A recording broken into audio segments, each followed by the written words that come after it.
But the cornerstones of his pyramid of success: industriousness and enthusiasm.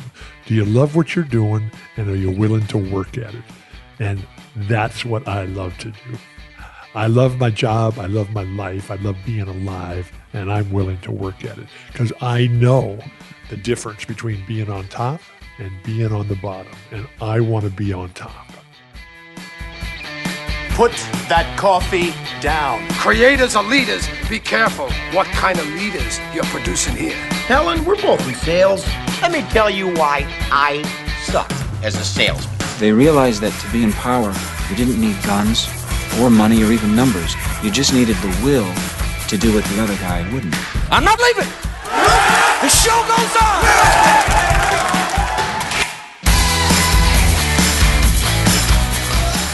Well, hello there, friends. Welcome back to the Construction Leadership Podcast. I am your host, Bradley Hartman, and on this podcast, we deliver ideas and insights from leaders across the construction industry and beyond every single week to help you lead more effectively. This episode is brought to you by our friends at Capital One Trade Credit. If you're interested in growing your top-line revenue while decreasing risk, you'd be interested in investigating Capital One Trade Credit. Today's episode is the fourth and final installment from our involvement with the WCLBMA's annual convention. That's a lot of letters smashed together. Let's break it down. That is the West Coast Lumber and Building Material Association. It was held in San Diego at the end of October. And for the last few episodes, you have heard a panel discussion with Mr. Matt Saunders, who is moderating. He's from the John Burns Real Estate Consulting firm. And then we had Mr. Steve Patterson of Central Valley. We had Mr. George Emerson of Sierra Pacific. We had Mr. Steve Swanson from the Swanson Group. And we had Mr. Victor Fresca from Dixie Line Lumber. We followed that up with a discussion on talent and retention and building the strongest teams with Miss Ricka Brandon. And then the last episode was the keynote from none other than Mr. Bill Walton, one of the greatest college and NBA players of all time, played for John Wooden at UCLA, was part of the 88-game winning streak, won 2 national championships, then won an NBA championship with the Trailblazers. That's like impossible. No one's ever done that again. And also won a 1986 NBA championship with the Boston Celtics. So you heard the keynote last time, and then we followed that keynote up with a one-on-one discussion with me. That was an absolute blast. So we covered some different topics. Bill and I dug deeper into a couple topics that he talked about in his book, Back from the Dead, which I would strongly recommend to a friend. And there's always that risk when you meet one of your heroes that they will not live up to the expectations that you've got in your mind. However, every now and then, these individuals exceed it. And that was my experience with Mr. Bill Walton. He was incredibly generous. He was thoughtful. He was funny.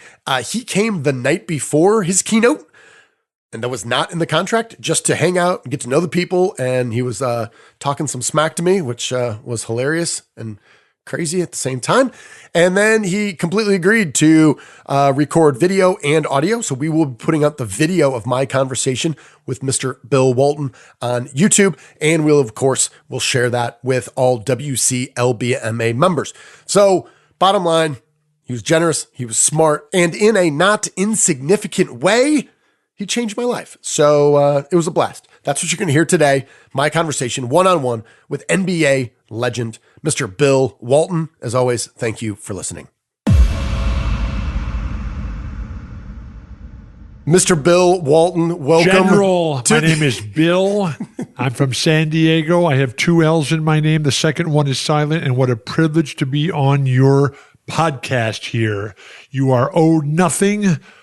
Deliver value first. And that is a mantra that we can all live by, because when we come in with a sense of entitlement, it's not going to happen. You got to come in on edge. You got to come in hungry. You got to come in basically with the opening line to the song is, I'm going to tell you how it's going to be. And this sense of leadership that we're doing with your fantastic podcast is based on all the elements that I've tried to incorporate in my life and that I picked up from all the people who have had such an influence on me, because I am the luckiest dude on earth. And one of the things that we start with when we talk about leadership, and that's responsibility and accountability. And so as a leader, you've got the group there that you're responsible for, that you're accountable for. You need to be able to illuminate the path forward and tell everybody where we're going and why we're going there, how we're going to get there, and what it's going to look like when we do get there.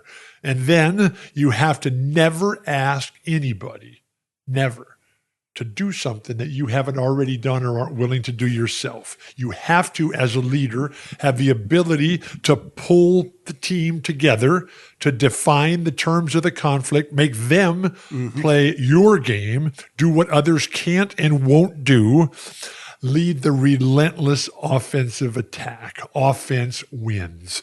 You hear all this nonsense on television about defense. Everybody plays defense. You gotta score to win. You gotta lead on. You gotta play offense. And then you have to assume and embrace and learn to love the fact that risk and doubt and hesitation, indecision, uncertainty, and abject failure are all part of every endeavor you're ever going to be a part of. There's no guarantees out there. The leader has to be able to powerfully use the word no. When the leader can say no and does, and the team still buys in, that's when things really come together. And then finally, when it does go wrong, and it will. When it does go wrong, it's the leader's fault. And that guy has to be held accountable and responsible and pay the consequences. Actions, words, they all carry responsibility and consequences. So you gave a fantastic keynote and you covered a lot of territory. I wanted to kind of zero in maybe on some books that have shaped your life. I understand your mother was a librarian and I'm a very avid reader. Okay. And the leadership books that I start with, I read a lot. Like what? What can you give me some? I read nonfiction. Okay. I read history. I study greatness. Okay. I like adventure stories, exploration, experimentation. We grew up in a house without a TV. We couldn't afford one at the beginning. And then when my parents finally saved enough, we had nothing, but we really had everything. Yeah. We had a family. We had a community. We lived in a great, fantastic environment and culture, La Mesa, California, 1 block from the San Diego city line. Fabulous schools, teachers, coaches, community, everything. But when my parents finally saved enough, because we were relentlessly pressuring them, get a TV. We want to be cool. We want to be like everybody else, right? So one night at dinner, my mom, who was in charge of the finances, because my dad had zero interest in money. My dad, he just loved people. He loved life. He loved helping people. He was a social worker and he's an adult educator, and he was a music teacher. And so my mom, at dinner one night, announced that we'd saved enough money. We're like, yeah, we're going to get a TV. But then she dashed our hopes, dreams, and aspirations in her next comment when she said, but I've been doing lots of research at the library, and I've concluded that there's nothing on television worth watching, so we're not going to get one. We had books, we had the radio, we had music, and I had a basketball, a bike, and a skateboard, and that was my life growing up. But reading all these different books, I can happily send you my book list, but some of the books that I start with for leadership, Shoe Dog by Phil Knight, Believer by David Axelrod, Bill Graham Presents, and My Life in and Out of Rock, Gene Case, Be Fearless, and then A Generous Nature, Marcy Cottrell Houle, an Oregon State grad and biology professor who wrote this incredible history of Oregon and people like in Gene Case's Be Fearless, people who had no chance at success. One person against the world, one person against the onslaught of absurd nonsense and insanity, right? But one person would stand up, and very much like Ken Burns' series on the national parks. Right? Because if you're not there, if you're not involved in the fight for the national parks, you just sort of think that, okay, this makes all kinds of sense in the world. Of course, this is a national park, but it's not that way. And it was invariably one person who was there, and that was A Generous Nature, which is the story of Oregon's history. And I've got great affinity for Oregon, and so many different books. And I will send you the list. Okay. I keep an active reading list, and I'm finishing up right now How the World Really Works, and it's a history of how things go forward, and in our efforts to decarbonize our energy system, and how difficult that's going to be, but. Everything is difficult. As soon as you find something that's easy, you let me know. Yeah. Everything is difficult, if not impossible, until you do it. and one of the things that's amazing in my life is that all the struggles, all the battles that we're involved with, and you go on and say, well, why don't we do it this way? And somebody will say, oh, we can't do it this way. Well, why not? Because we've never done it that way. We've never done it any other way. Yeah. And then as soon as you do something else, you say, well, why didn't we do this from the beginning? So common sense and human decency, kindness, equal protection, equal enforcement, those are all the things that I'm into. And so, I grew up in a fantastic culture with parents with zero interest in sports, but they were interested in life and culture and education. And so my parents, they encouraged me to be curious, to experiment, and to explore. And so much of my exploration as a child was through books and through radio and music ultimately. And then, I found Chick Hearn on the radio when I was 9 years old. Yeah. And it was 1961, and Chick had just come to the Lakers. And from then on, oh my gosh, because while a lot of the musicians will talk about the influence that Bob Dylan had on all of them and all of us, and I concur wholeheartedly in that Bob expanded our horizons and made us think beyond the narrow confines of our own individual life. Well, that was Chick Hearn for me too. And so, Bob Dylan, Jerry Garcia, Neil Young, John Fogerty, Jimmy Cliff, Jackson Brown. It's an endless list. The musicians are still out there all the time. Right. But then that incredibly powerful voice that was Chick Hearn on the radio, and then Vin Scully in the summertime, because he was the Dodgers broadcaster. Sure. But in the summertime, I grew up outside. We had a house, but I was only in there when I was going to bed. Yeah. And so, I've learned over the course of my life that not everybody has a house. And, in the NBA changed everything for me, because that really broadened my horizons, in that, because everybody that I grew up with, they had great parents, great schools, a home in a community. Right. It was fantastic. Growing up here in San Diego, we thought the world was perfect. Yeah. And, if the Pilgrims had landed over here at Point Loma, everything over there east of here would be wilderness. Yeah. But Spencer Haywood, and read his phenomenal book called The Rise, the Fall, the Recovery. Spencer Haywood grew up without a house. He was basically a slave. Mississippi. Yeah. And, they're living outside. The family is. No house, no shelter. They live between the cotton fields on one side, where they worked in the daytime, and then the dump on the other side. And the dump is where they got their stuff, including their food. If they were lucky, they could kill a skunk. They could kill a possum to eat that, but they were eating the scraps and living off everybody else's trash. And then one day Spencer was going from one cotton field to another, and there was a dirt field, a dirt basketball court, where some older people were playing basketball. Yeah.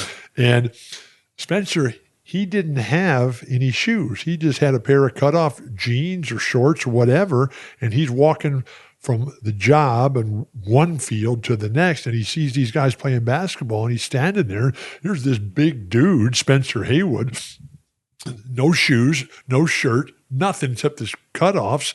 And they said, hey, why don't you come play with us? And so Spencer gets out there, never seen basketball before, gets out there and just starts throwing it down and blocking shots and killing everybody, right? And that day, somebody from Chicago was there and saw this. And when the game was over, he walked up to a young Spencer Haywood and said, young man, you should come with me and let me take you to Chicago. And from Spencer Haywood today changed the game, and he's in the Basketball Hall of Fame deservedly. So you had recommended 3 books from our previous call. I have all of them, and maybe you can just give context to one of them. That was Spencer Haywood's book was one. Bill Russell's book, Go Up for Glory. Go Up for Glory. And the third one, which I want to ask you about, you strenuously recommended I read it. One of my favorite authors, David Halberstam, was his The Longest Winter. Oh my gosh. Have you read it yet? I have not. The greatest leadership book I've ever read was his The Best and the Brightest, which fantastic. That's an entire MBA course in, 600 pages. But all of his books are like that. And I've read them all with the exception of The Breaks of the Game. Too close? It was too close. It was too personal. And the sadness. Because while the Blazers were as high as I've ever been, and I love being high, but the fact that I love being the champion. Sure. I love being the best. And we were. And then it all fell apart. Quickly. And it was sad. And David, who knew Jack Ramsey, was in Portland the day it all fell apart. Wow. And so he said, there's a story here. And so he spent years putting the breaks of the game together. I have tried to read that probably a dozen different times. I can't get through the first chapter. It's just too sad because it was so special. It was so perfect. And I want to remember those times as opposed to the sadness of something falling apart. But generally what happens when you have success, and this is where leaders come into prominent display responsibility and the anticipation, because the great leaders, they anticipate what's going to happen. And what keeps teams, companies, cultures from succeeding constantly is, number one, health. You got to maintain your health. And particularly in sports, which it fades so quickly in one injury, a series of injury. But then equally as important is the selfishness that comes in when you in a group dynamic, and all of a sudden, and the group's success is built on sacrifice, discipline, and honor, culture, foundation, leadership, teamwork, visions, goal.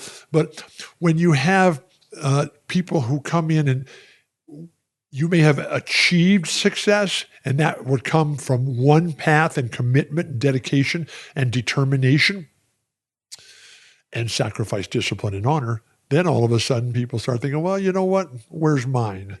This is about me. And we're winning because of me instead of we're winning because of us. And when that comes in conjunction with guys not being able to stay healthy because the grind, and just like with me, it was the genetics, the birth defects that I had.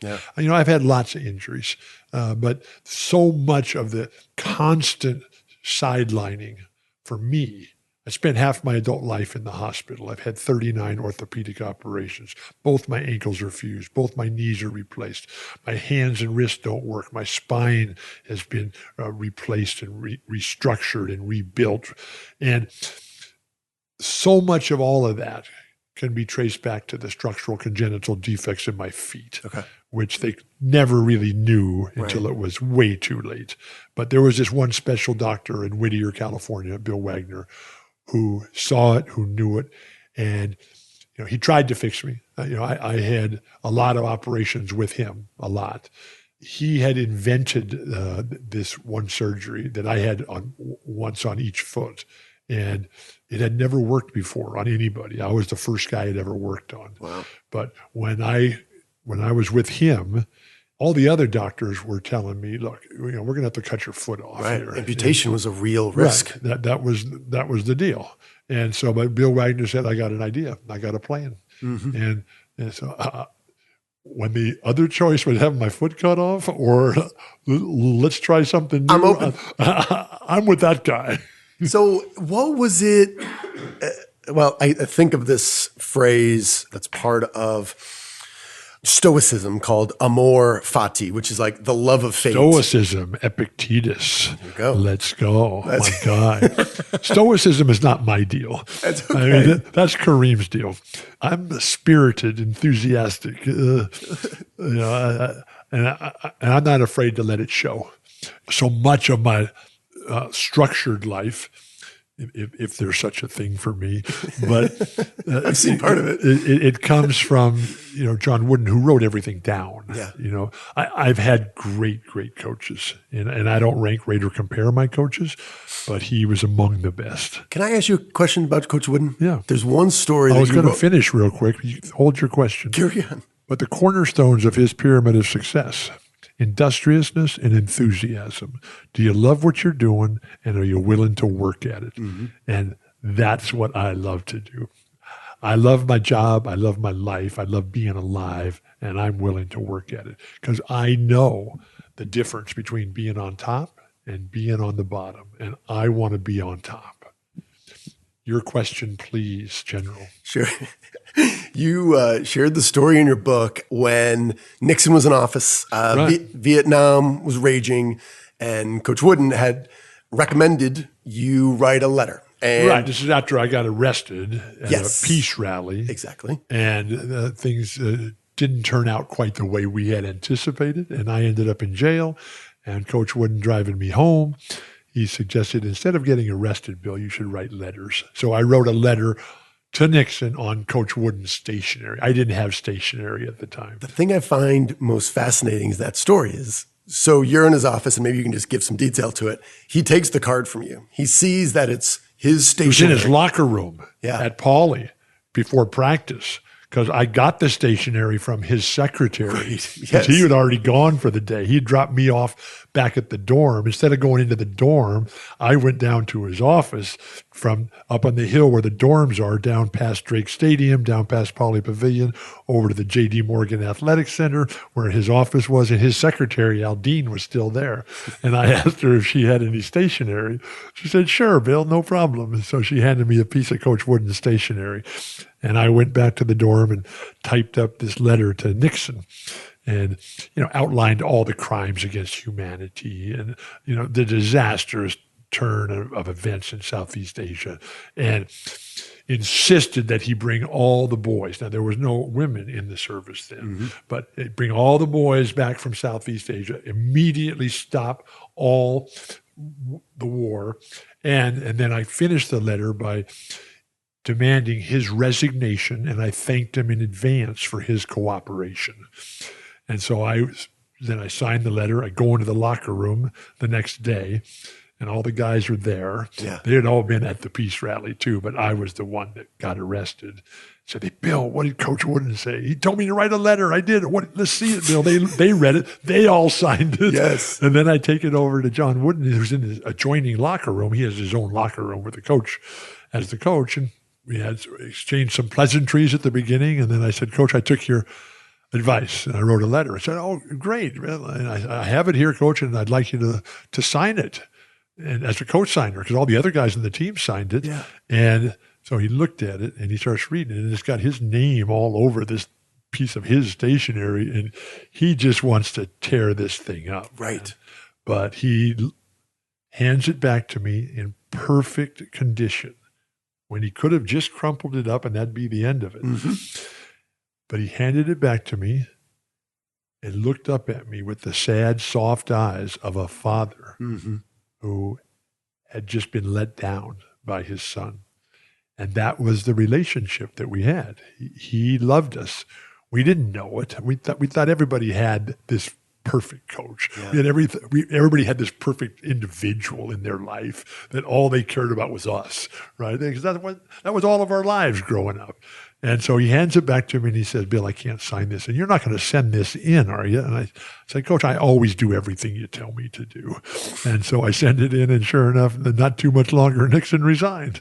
Now, I still write letters, man, but none with the success that one. That's such a great, I think that's a leadership story in itself, because Right. at the end, when he handed it back to you, in perfect condition, just that really he was resonated a with me. remarkable human being, and he was so much more than a basketball coach. And he was different, and I don't believe, and none of us really believe, that he knew what a great teacher he was. Because he taught us everything. What he really taught us how to do, he taught us how to learn and how to compete. And when you can learn and compete, you can do anything. he was so generous with everything in his life. He was not interested in acknowledgement, credit, recognition. He was not interested in stuff. He was not interested in material accumulation and physical gratification. He was interested in teaching. Now, he changed over time because he was the first great player. And when you're the great player, Purdue, your life is different. Martinsville High School too. And he would tell the stories about at Martinsville High School, which was a town of 4,000 people and had a gym that seated 10,000 people. And when his teams would play, every game was sold out at 10,000 people, and there'd be 15,000 more outside trying to get in. And that's how popular he was. That's how good he was. Wow. And then he got hurt. He couldn't play anymore after his college days were over. But everybody gets hurt, and everybody has to change. And so he became an English teacher. But he couldn't make enough money. They were paying him $3,500 to be the English teacher. He had a wife, Nell, and 2 children, Jim and Nan. And so he needed more money. So he went to the school principal and said, hey, man, I need more money. And the principal said, that's all we got. And, this is in the early 1940s, late 30s. And that's all we got, $3,500 for the year. So Coach Wooden said, well, how about this? How about I'll become the athletic director, I'll become the baseball coach, and I'll become the basketball coach. And if you pay me $1,500 more for the year for all those other jobs, including my English salary, I'll have $5,000 for the year, and I believe we can make it on that. Wow.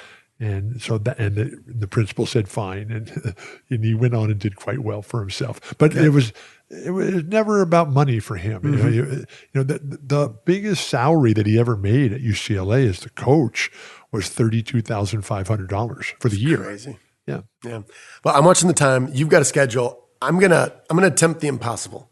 I'm gonna ask you for one book recommendation, but a very serious one. They're all serious. This is especially serious. I had some friends that were into the Grateful Dead at the very tail end, kind of the mid 90s.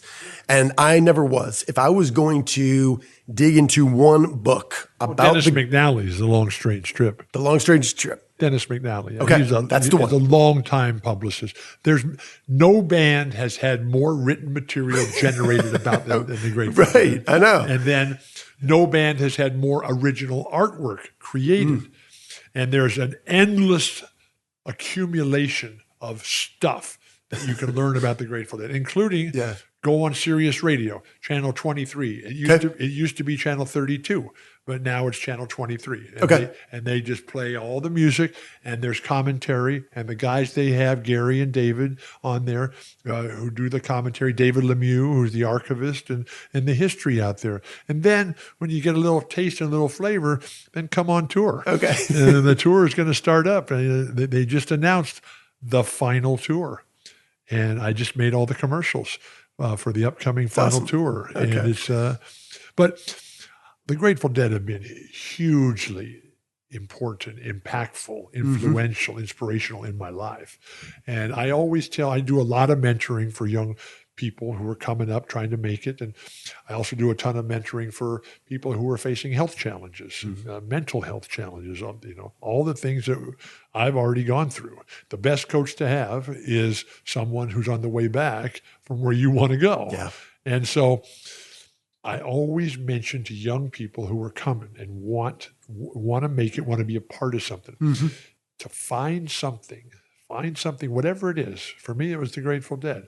A community, a culture, a group that's bigger than you are and will be there for when times are tough. Yeah. You find yourself in times of trouble.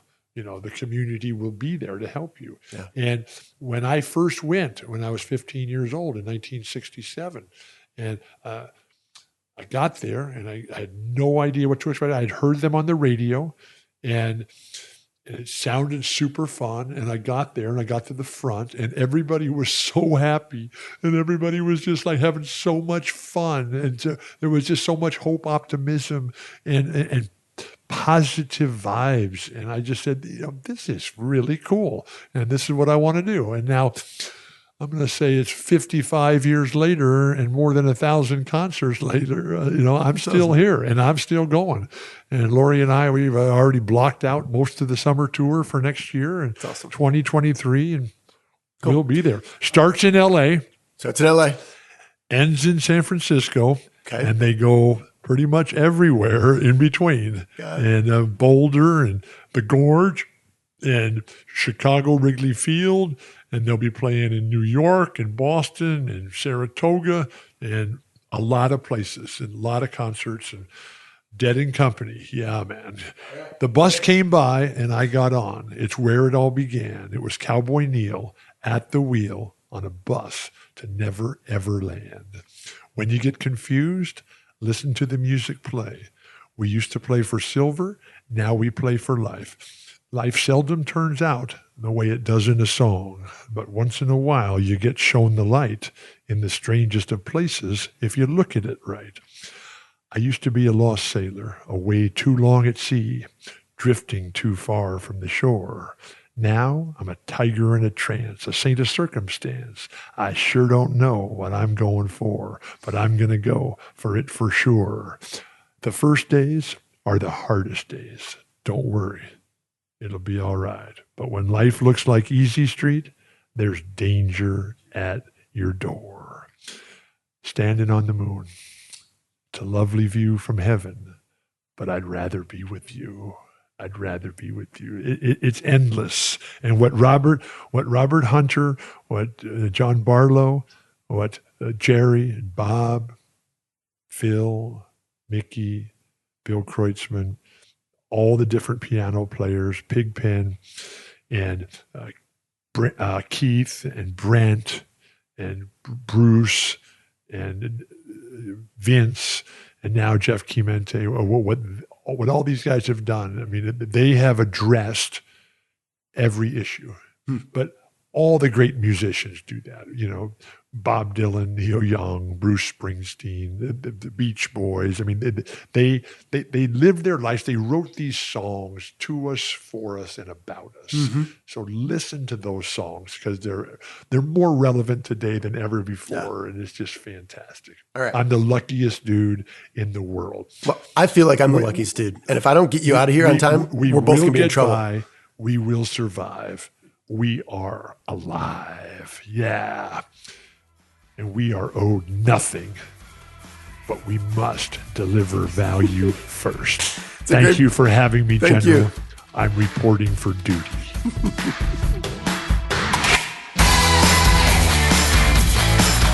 All right then, friends, how did that go? Hopefully you enjoyed my one-on-one conversation with Mr. Bill Walton. And if you are interested in seeing clips of that conversation in video format to review again or share with your team, you can find that on YouTube at Bradley Hartman & Co. And while you're there, subscribe. We're putting more and more videos up when we capture a video along with these podcasts we are recording. Our goal here is to make this the best podcast you listen to.